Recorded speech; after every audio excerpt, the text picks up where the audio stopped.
Hello, beautiful people, and welcome to another episode of the Where in the World podcast found on whereintheworldismatt.com, Facebook, and YouTube.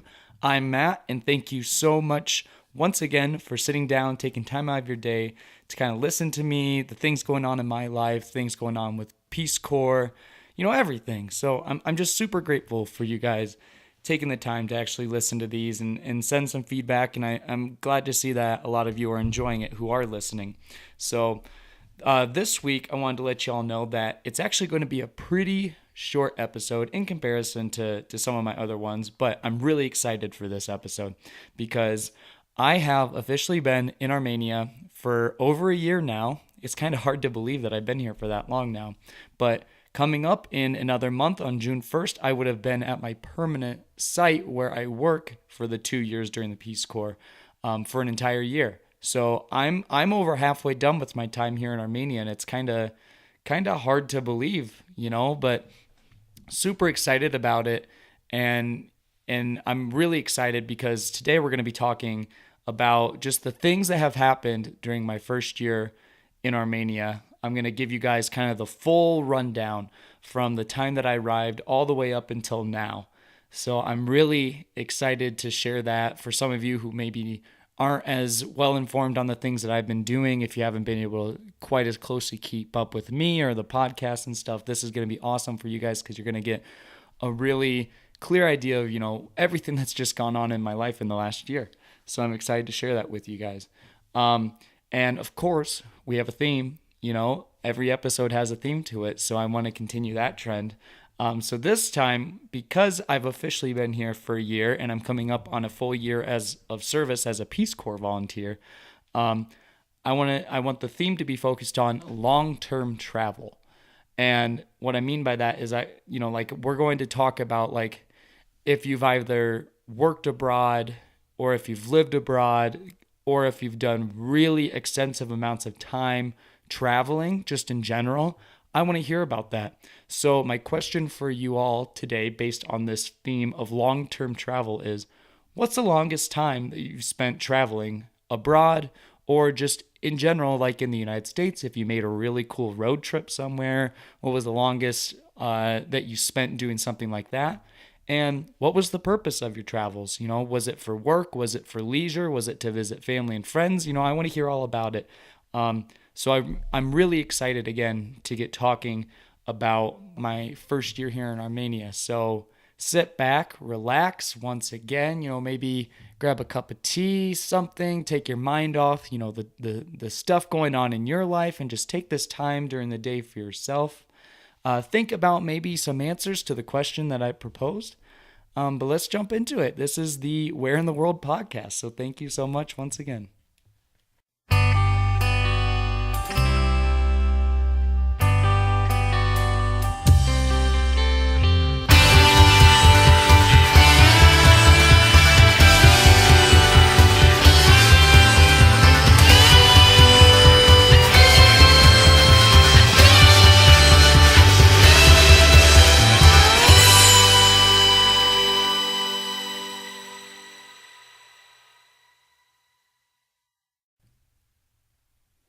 All right, so year one in Armenia.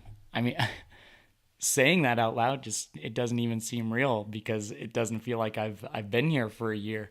But it's really crazy how time flies. So a lot has happened in the past year, and I'm really really happy I get to share my first year or to say my year in review of my time here. And then again, as most of you know, I have a 2-year service commitment here, so I have a whole nother year coming. But a lot has happened, so let's talk about it.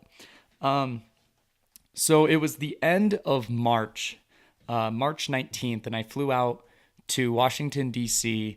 to officially begin my time with the Peace Corps, and we spent a day there in D.C. doing some pre-travel training, just talking about very general things in regards to the Peace Corps expectations and then very minor history of Armenia. So that took place for a day. And then the next morning we hopped on a plane. We flew out, had a layover in Paris, and then to Yerevan, the capital of Armenia, we went. It was really late, or to say really early. I think it was about 1 or 2 o'clock when we arrived. It was dark, obviously, but my first impression when we got into the airport was I was really surprised at how developed the airport was. So that was kind of a first indication of, maybe this country isn't quite as bad as some people might think it is. Because when we don't have an idea of a country, right, or we haven't heard of it, and then I either talk about kind of the geographical location, or people just start assuming that maybe it's not a very safe place. But that's not the case at all, because honestly, like in regards to the Peace Corps, different from military service, they're not going to send its volunteers, the people who are serving the program, to dangerous spots. Our safety is their number one priority. So with that in mind, they're definitely not sending us to any like war zones. Okay, so for any of you out there wondering, I'm okay, I'm safe. But so we spent the first week in Armenia at this really nice outdoor resort. It was just the end of winter here, so there wasn't anything going on, no activities or tourists staying there, but it was kind of tucked away in the mountains just outside of Yerevan. You could really get an idea of what the landscape was going to be like, and kind of the temperatures. It was pretty mild in that area as far as weather was concerned, even though there was still a little snow on the ground when we arrived. But we spent the very first week there doing a lot of intense trainings. We're talking, like 8 hours a day, just like full on learning about like, what does it mean to be a volunteer? What is your expectation? And then we broke up into groups, and we kind of got an idea of, okay, so these are the people that you're going to be working with, reporting to. This is going to be your quote unquote group as far as like the things that you're doing for work and stuff. So that was just like, it was whirlwind, and especially adding on the jet lag, it was like, you're kind of like, whoa, what's going on? Like, honestly, I was almost completely out of it, because I was kind of sick when I had gotten to country, had jet lag for about the first 3 or 4 days, and then all of this information just being thrown at me. So it was kind of like the first week in country was honestly kind of a blur. I don't remember a whole lot about it, so I can't share too much on that, other than the fact that I remember, the training days were long, and yeah, that's about it. But after that first week, and after we had learned about where we were going, we went to our first site location. So we do 3 months of training for our job specifically, in different communities from where we are going to be working for the 2 years. And the reason for that is so that everyone who's doing who is within the same sector. So my sector is community and youth development, or as I'll refer to it as CYD. We all are within 1, 2, or 3 different communities right next to each other, and then we have a central meeting location. So during the days, we all come together at a central point and do technical trainings for our job. And then we also have, like language learning requirements. We have, those trainings going on. So essentially about 5 days a week, every week, you have 4 hours of language training in your community that you're placed in. And then you have 4 hours of training kind of in your central location within that group. And I remember when we were going to that community, I was in this community called Eintop, kind of just on the outskirts of Yerevan, the capital. And if I remember right, there's about 12,000 people who live in Eintop. And I remember coming from, our first week of training, and it was a very clear blue day. There were hardly any clouds in the sky. And I remember seeing Mount Ararat for the very first time. And for those of you who don't know what Mount Ararat is, it's a very religious, historical mountain in this region of the world. It's actually believed to be the final resting place of Noah's Ark after the flood. And that's something that you can find in the Bible. So that was really cool. And with Armenia being the only Christian nation within this region, it holds some very significant value to them as a culture, and especially in their religion. And just coming from the mountains, going into the community for the first time and seeing that mountain, it touched me. It was beautiful. It's a very large mountain in comparison to everything else around it. So It was really neat. And especially for me coming from Iowa, is my first time I've been able to live in an area that had mountains. I've traveled and I've seen places that have mountains, but I've never lived in it. And, it was a really cool idea for me, because it was like, man, like one day maybe I'll hike that. But other than that, it's like, I'm in a completely new environment. And that's when it kind of hit me, was like, seeing that type of scenery. It was unbelievable. And then, like I said, we spend our 3 months in these first communities doing these long trainings and stuff like that. And on top of doing the trainings, obviously, like, I'm in a new community, and I'm trying to be adventurous. So I'm trying new foods. I've grown to love a dish called dolma. If you guys don't know what dolma is, it's very popular here in Armenia, but it originated out of the Middle East. I want to say in Iran, but I could be wrong on that. But essentially what dolma is they take these large grape leaves, and then they make up and they dry them out, and then they make up this meat dish, pack it into the leaves, roll up the leaves, and then they slow cook it in kind of like a tomato based sauce for several hours on end, until it all becomes like one, almost like a spring roll type of thing. And then you eat it. And it took me a little while, because my stomach, maybe because of the meat or what, but didn't respond to it very well. But after eating it a ton, I've grown to actually to like it and enjoy it. And then I remember those first 3 months, like that was when I was really going to challenge myself to meet people. And for anyone who knows me, I've never really had difficulty making friends with people, but the one skill that I learned here in Armenia, especially with it being such a big part of their culture, was I learned that drinking is kind of the way to an Armenian's heart. So I made it a point that whenever I met someone, and it was very common that a man would offer, a shot of vodka or a shot of brandy or something to me, I made a point to never say no. And the reason for that, and I didn't become an alcoholic, so you don't have to worry about that. But like I said, the reason for that is because I learned, and I noticed at every festival, every gathering, every family event that you're going to attend, there is drinking involved, and the men are doing it. And especially as a male in this type of culture, they're not going to think less of you, but they will think more of you if you drink with them. So I made it a point to drink with any guy who ever offered me a shot. And out of that, it was kind of funny. A lot of the other volunteers would joke that I was having a way easier time culturally integrating. They could tell that just a lot more Armenians felt comfortable coming up, talking with me, wondering what we were doing, and always would kind of approach me first. And people were like, how do you do it? And I just told them, I like to drink. So, so my tips, if you ever want to come to Armenia, is to practice up on your drinking a little bit. That way, when you come here, you have a much easier time culturally integrating. Although that isn't true, but that's the route I took.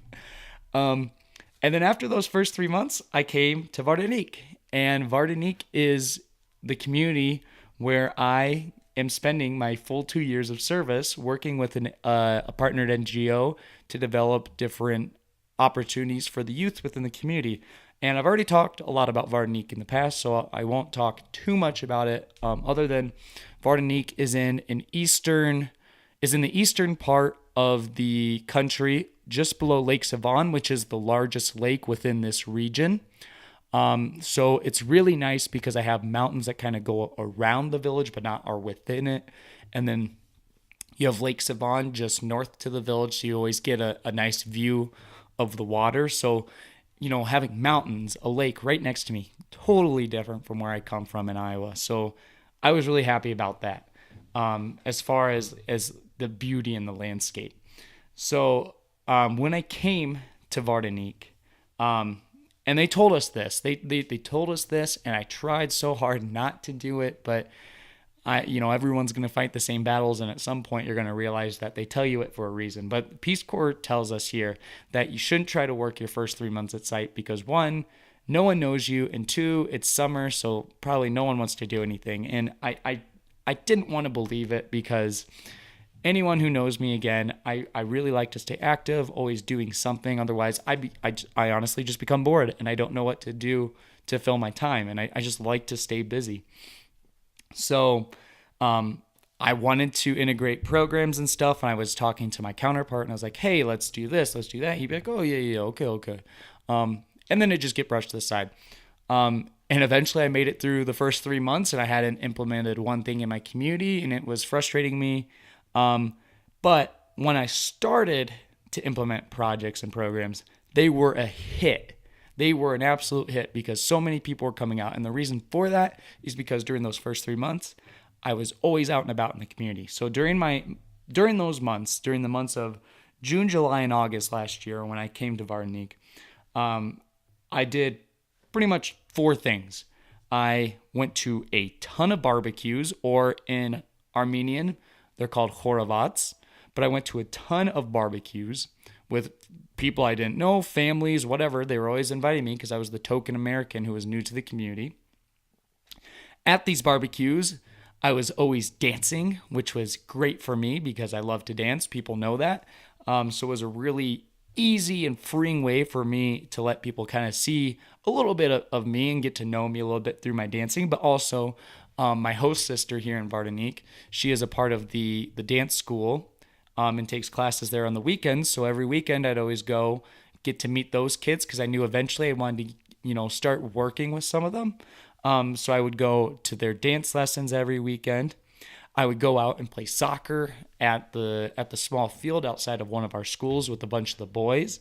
And then towards the end of the summer, I was really fortunate enough to get kind of a side job, I guess you would call it. We were allowed to do like these side projects outside of our main work. And there is this NGO in Yerevan called Goals, Girls of Armenia Leadership Soccer.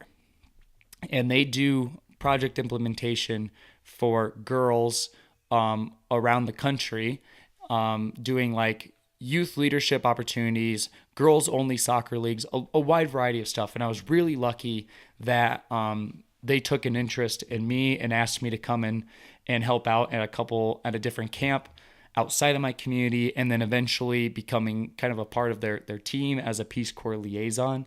So I do a lot of different work to this day with Goals, but that was really nice because it did give me what I felt like was kind of meaningful work outside of just culturally integrating during those first 3 months. And so I'm super thankful for that. But like I said, after those 3 months, I had an awesome opportunity to start programming once school got back into swing, and everyone was joining my stuff because people knew me. So my first couple projects involved English and dance. Obviously, I was going to start teaching dance, and the dance has slowly evolved where we have full routines. A couple of the girls who take classes from me actually got to perform recently at a community event. So that was the first time that my style of dances was showcased in the community, and that was a really fun moment for me.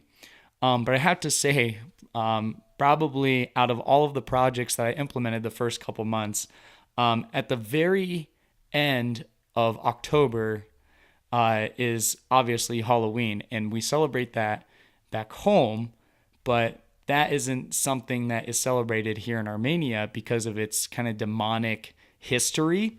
So I thought it'd be really cool to implement like a activity for Halloween, just to show the community, not only the community, but the kids, like the fun side of Halloween.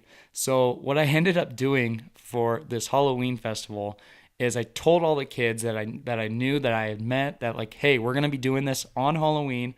I want you to come in a costume, not knowing how many kids would show up or let alone like the ones who did show up if they had come in costumes. But I told them, right? So I told them, come in a costume, dressed as whatever you want. And then we're going to play some games and we're going to eat, fun food and like have candy and stuff. And if like vodka is the key to a man's heart here in Armenia, candy, just like any other kid in the world, is the key to the kids' hearts here. So when I told them candy, maybe that's what sold them. But ultimately, I ended up having about 80 kids show up to this event that I put on at our dance school. And to my surprise, almost every single one of them was dressed in a costume, which I thought was cool. It was so cool, guys. I have pictures up online that you can go and find on my Facebook page. So if you want to see some of the pictures from that event, definitely check it out. But we ended up like talking about the history of Halloween. How was it celebrated in the States? Played some different games with balloons that I had made to look like pumpkins. We also did some pumpkin carving. I made pumpkin pie, or I should say pumpkin cake for the kids to eat. And then we learned the Michael Jackson Thriller dance. So overall, it was like a 2-hour event, and the kids had a blast at it. And I'm hoping with some of the more holidays, I don't know why I haven't, honestly, because it was like, just thinking out loud now, I'm like, that event was so successful and it was such a different thing for this community. I'm just like, why haven't I done that for more of the holidays throughout the year? So, year 2, I'm going to make a point of that, because realizing now how big of an impact that had on the kids and how fun they had, I should be doing that for all of our holidays, right? Or like some of the big ones like that. I think, yeah, I mean, that would be a good idea. Okay, so that's besides the point. Another thing that I did in October was I ran a half marathon in Yerevan, and it was really fun because I've not on purpose, but I've kind of made it a habit during semester at sea and during my time abroad in Australia. I've kind of made it a habit whenever I'm traveling. I like to run and like do like competition runs, not just for fun.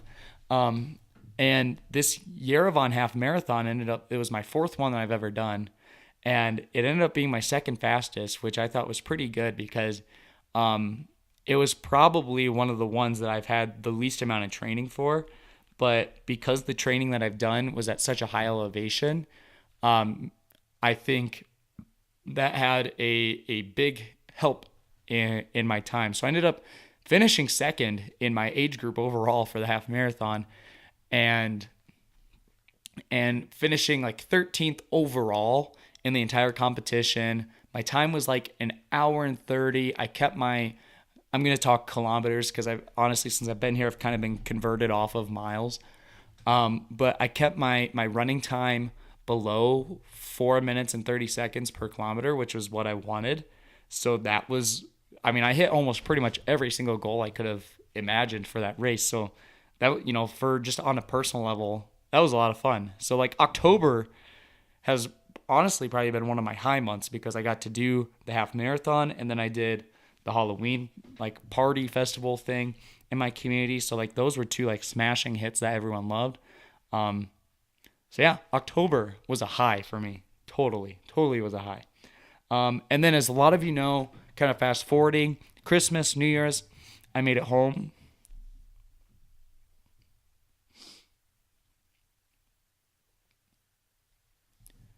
I made it home to spend that time with my family. And it was so fun getting to be back for just a little over 2 weeks to see everyone again, kind of re-energize myself to come back to Armenia, to start doing work again. So it was really good to be home for Christmas and New Year's.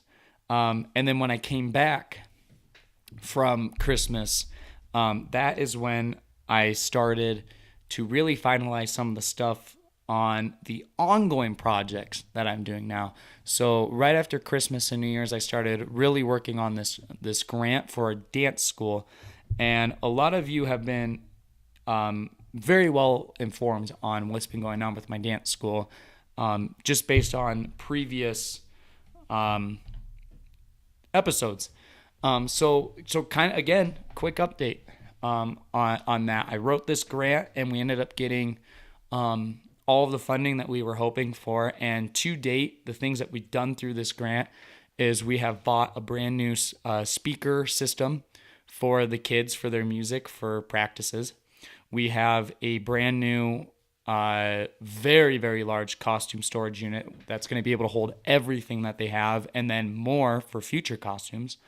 And then we also have built student lockers with lock and key for 22 girls and 22 boys. So it's like the locker room is T-shaped, and there's 22 lockers on each side for the boys and girls. And then currently we're getting sliding doors installed, so that's adding an additional privacy to their changing spaces.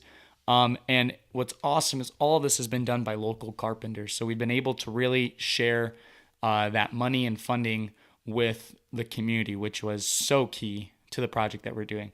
And then things that we're going to do that we just haven't, gotten to yet, we're going to be getting tap shoes to make the tap program that I've been teaching just as part of my side work here, a permanent project here in Vardanik, and it will also be the very first established tap dance program here in Armenia. So I'm very excited about that.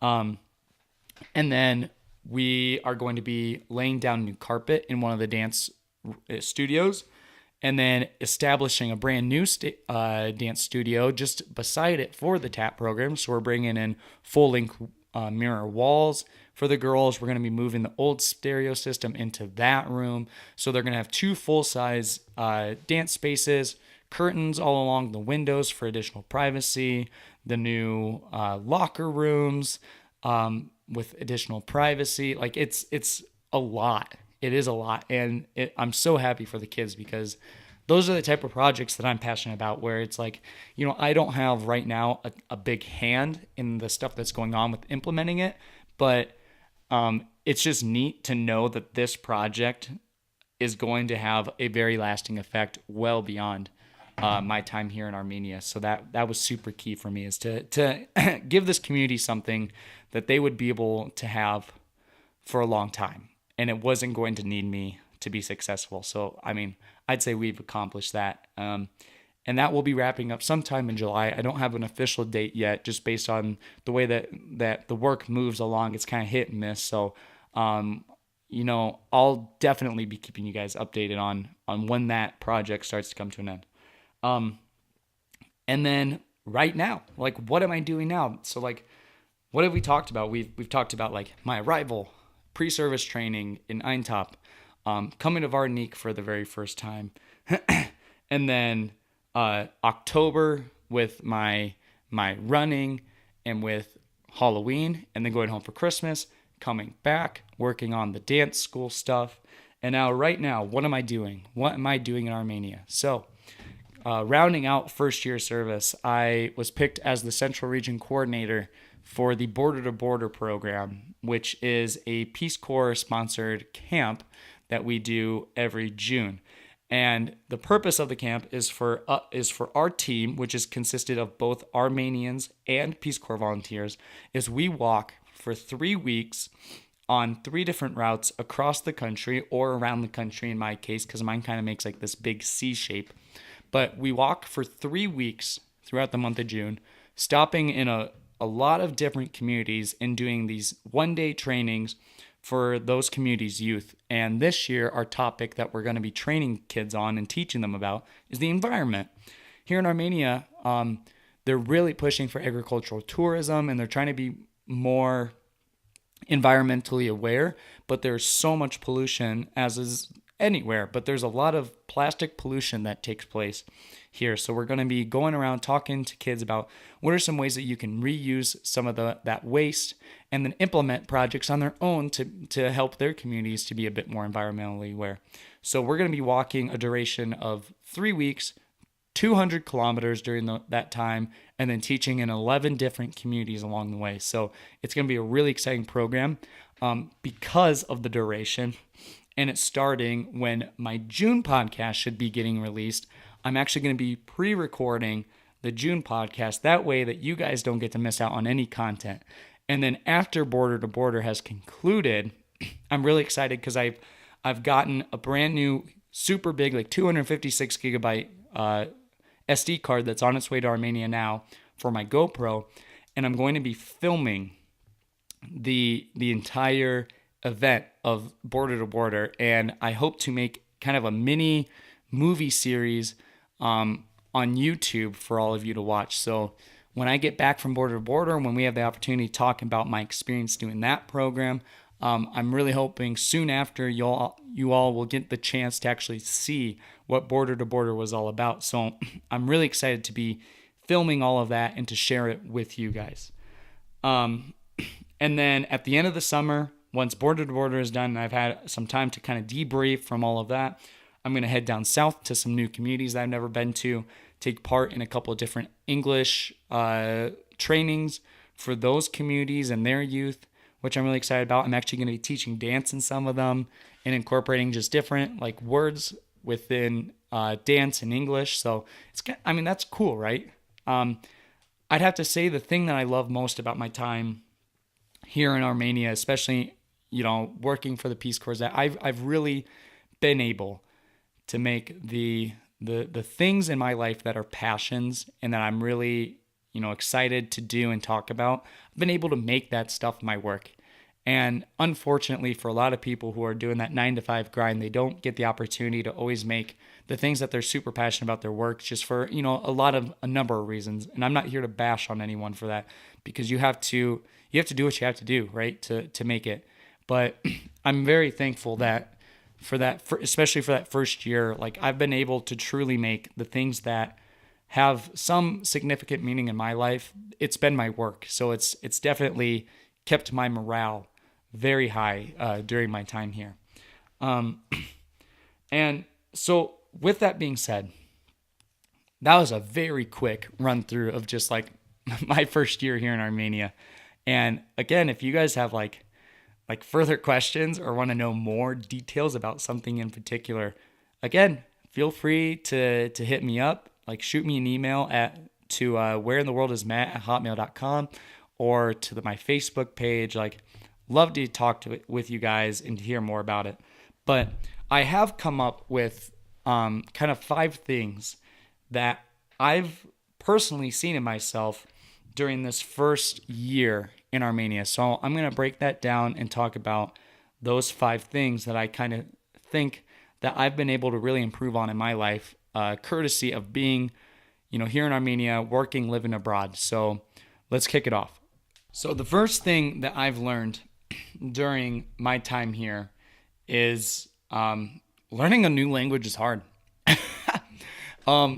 And I don't think anyone would argue that, right? But it was specifically hard for me because this was the first time I've ever put in the effort to actually learn a foreign language, and I'm far from fluent, but I can hold conversations with people. I can talk about my work. I can, get into kind of semi-detailed conversations with people, but, like it's been a year. I'm nowhere close to where I should be.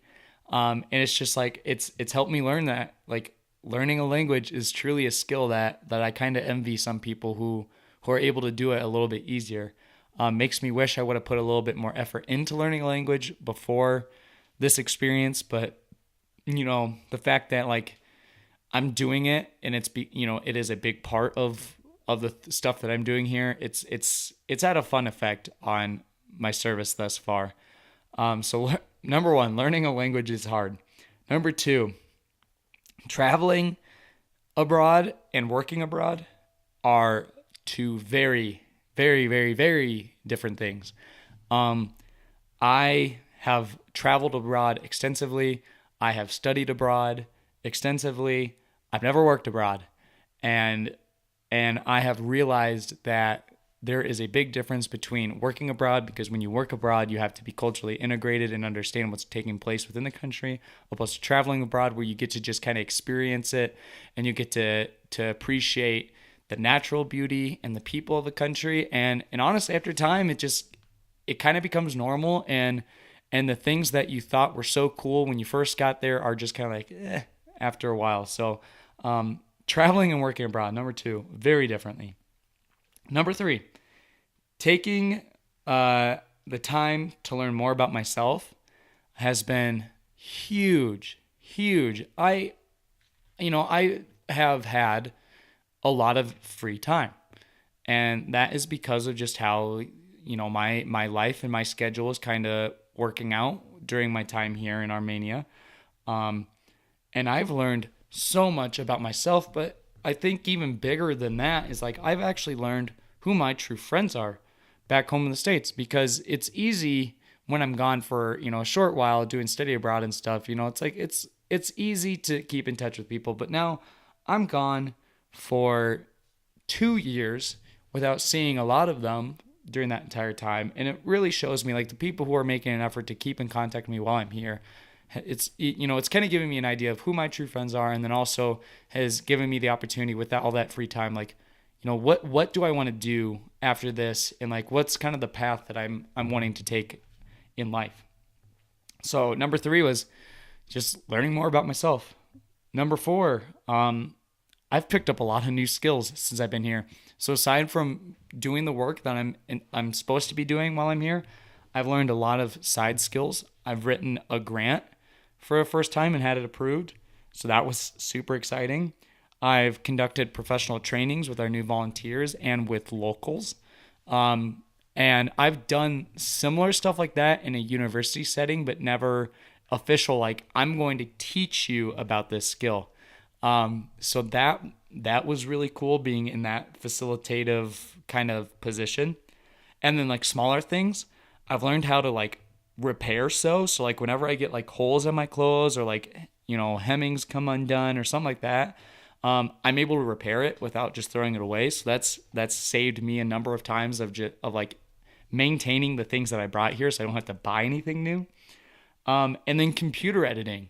Honestly, I would have never been able to do a podcast or like some of the video editing stuff that I've done already, because I didn't have those skills, because I didn't take the time to learn about it. And since I have that time, I've really learned how to, like, my way around the computer. I've learned how to utilize like Microsoft Office to its full. I've learned how to photo edit. I've learned, video editing and so on and so forth. So, like, learning those different like little skills is going to be huge, especially as I move forward towards a more consistent professional career.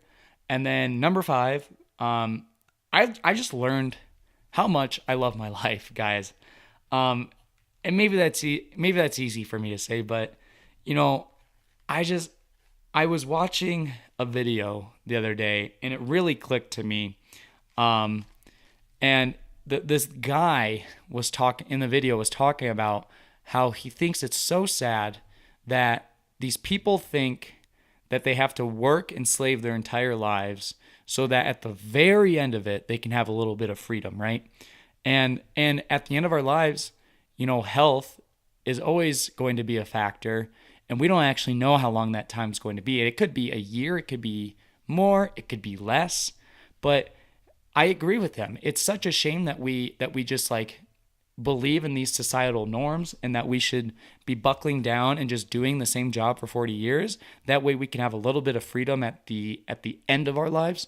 I love the fact that I'm doing something that I love. I feel like I'm making a difference, and I'm enjoying life while doing it. Like, I don't know how anyone could bash that aspect of my life, where I can honestly say that I enjoy what I'm doing, and it doesn't even feel like a job. So I've had that opportunity to really realize I love what I do. So again, like, the 5 things that I've learned since I've been here through these like first year experiences have been: I've learned a new language, which was hard. I learned that working is much different from traveling abroad. I've learned that that I need to take the time to view more about what's important for me, and I've done that. And I've picked up new skills along the way while doing that. And then I've realized that I just love my life. So isn't that kind of like a pleasant ending to this? Is like me just saying how much I really appreciate the things that life has offered me and the opportunities that I've been able to have. So I hope that is enough motivation for some of you who are listening to go out and do the things that you're passionate about, because I think it's so important that we start living our lives right now and not waiting to live our lives at the end of it. So, I mean, that's kind of like my boom, mic drop type of moment, where it's like, start living now and don't have and stop making up excuses for why you can't. Because if there's a will, there's totally a way. So there you have it, guys. Like, that was my very quick first year of Peace Corps in review, things that I've learned while I've been here. And I mean, honestly, again, like if you guys have questions, shoot me an email, shoot me a Facebook message. I'd love to hear from it. And in doing so, again, just what my question I proposed at the very beginning, kind of the overall theme was talking about like long-term traveling. I want to hear about some of your long travels. So like what was like a time that you traveled abroad or took a really long trip somewhere abroad or in the States, and what was the purpose of it? You know, that I'm really interested to hear about that. Obviously, my time here in Armenia over a year now has been my longest time abroad. Purpose of it was to do the Peace Corps and to get some of that international work experience. So I want to hear about your guys's for sure. So again, like, thank you. Like, thank you for taking the time out of your day to just sit back, relax. I hope you did grab that cup of tea, or maybe it was a cup of coffee or something. But like, thank you for just like making this time your relaxed time. Get away from all the craziness of the world and just to like really sit down and just learn a little bit more about me. And I hope by learning more about me, you've kind of learned more about yourself and are inspired to do a few more things within your life. So, I mean, that's my ultimate goal, is just to really inspire you guys. So thank you for giving me that opportunity to do that. At the end of this video, I'm going to actually drop a video that I took when I first came to site in Varnik back in June of last year. And the reason for that is because when I came to site, the ceremony that they put on was absolutely incredible. It was so crazy. And it was funny because a lot of the Peace Corps like staff here are Armenians, and they were telling me like, Matt, like that's the type of ceremony like, you know, the prime minister would get if he showed up somewhere. So it's pretty crazy that they put it on for me. So after this podcast is finished, you guys are going to really be left with probably a smile on your face just listening or getting to see that event. So thank you so much for listening to this episode. This was episode number 5 if you've been counting the numbers. I really, I'm rambling. I don't know how to end this. So no, I'm going to cut to that video, and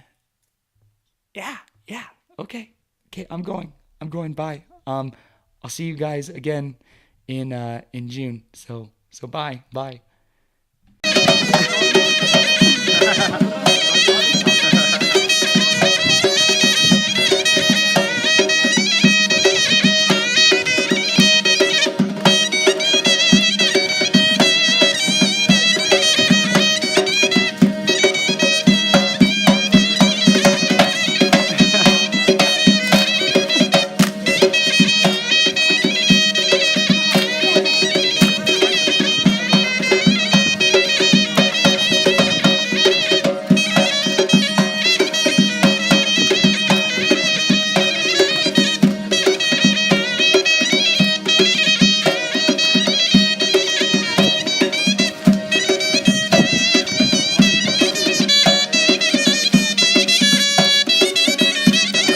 Thank you.